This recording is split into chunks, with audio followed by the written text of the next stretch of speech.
तो गाइस तो अभी शाम के बज चुके हैं 5 और इधर पे आ चुके हैं पहाड़ के बीच में लकड़ी खोजने के लिए। तो हम आपको दिखा रहे हैं यहाँ पे कौन कौन सा लकड़ी खोज रहा है। अब वहाँ हुनुहुन्छ एउटा सर र दुईटा दिदी।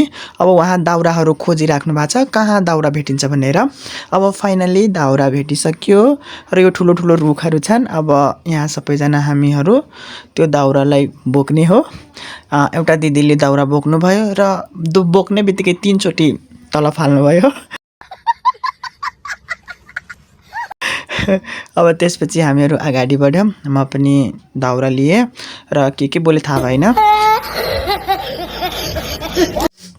दाउरा राखिसकेपछि त्यसलाई वनचरोले काट्न थाले र काट्दा काट्दै 3-4 चोटिमा त्यो वनचरोले काटियो।